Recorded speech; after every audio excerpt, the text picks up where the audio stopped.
মুখে বলে থাকবি, কথা না একটু কম বল। তোর স্যার আমাকে ভালোবাসে কি বাসে না সেটা আমি বুঝবো, তোকে বুঝতে বলিনি। ও আমাকে ভালোবাসে না ছাই, ও তো আমাকে কোনো স্বাধীনতাই দেয় নাই, সব স্বাধীনতা কেড়ে নিয়েছে।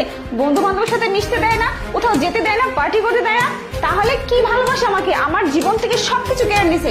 আমি এরকম জীবন চাই না, আমি চাই মুক্ত আকাশে উঠতে, পাখির মতো উঠতে।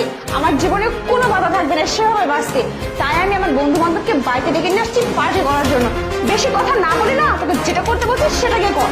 দেখেন ম্যাডাম, কাজটা কিন্তু আপনি একদম ঠিক করতেছেন না। স্যার আপনি ঠকাইতেছেন, এটা কিন্তু উচিত না। স্যার আপনার অনেক ভালোবাসায়, আর আপনি আমার কি কইতেছেন? আপনার বাসা আমি কাজ করতাম না। বেশি না উপদেশ দশ হয়ে গেছিস, উপদেশ কম দে। তোর মুখ থেকে কোনো জ্ঞান উপদেশ আমি শুনবো না, বুঝতে পারছিস? ডায়লগ দিচ্ছে, এখানে চাকরি করবে না। আর শোন, এখানে আসার পর থেকে ধনী মহিলাকে দেখে মেজাজটা খারাপ হয়ে যাচ্ছে, মুডটাই নষ্ট হয়ে যাচ্ছে। শোন, এক কাজ করি, চল নাইট ক্লাবে যাই, আমার 3 দিন শো হবে, এটা আর বাসায় ফিরবো না। ঠিক বলছিস, এটা চল চল চল চল। আরে পিয়া, তুই না বলছিলি তোর সেনাবাহিনীর স্বামী বর্ডারে চলে গেছে, তাহলে এখানে কোথা থেকে ফিরে আসলো? বন্ধু না? আরে এই সেই মাতালখোর নেশা। ওই ওই যাচ্ছিস? হ্যাঁ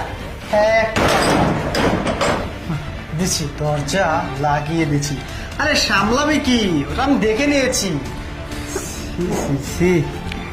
ভদ্র বাড়ির বউ হয়ে অভদ্র কাজ করতে লজ্জা লাগে না? হ্যাঁ আমি যেতে পারি না। এগুলো কি মানুষ?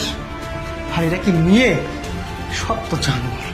হ্যাঁ এরা কি তো, এদের তো মানে কি বলো, খবরদার হারানোর চেষ্টা করবে না।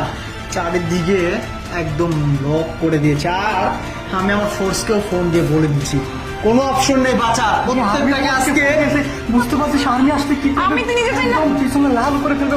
ও আচ্ছা, এতদিন পুলিশ মেরেছে, পুলিশকে টাকা দিয়েছিস, চলে গেছে। এবার আমার ফোর্স আসবে, দেখে বাকিটা কি। একটারও পিঠের চামড়া আর পাচার চামড়া না ঠিক থাকবে না, একদম পচিয়ে দিবে। এই বল দাঁড়িয়ে আছিস কেন? চল না এই! চুপ। কি না মানে এই রঙ্গলীলা অনেক দিন ধরে চলতেছে। তোর চরিত্র খারাপ নিয়ে কথা কার? না না কার সাথে আমি এতটা বছর সংসার করেছি? হ্যাঁ তো তুমি না একবার থাপ্পড় মেরে 32টা দাঁত ফেলে দিব।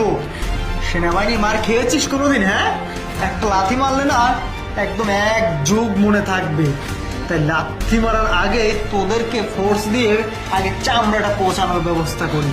চল, এই তোরা সব জানি মানে এই তোরা দিবে না। চল চল চল।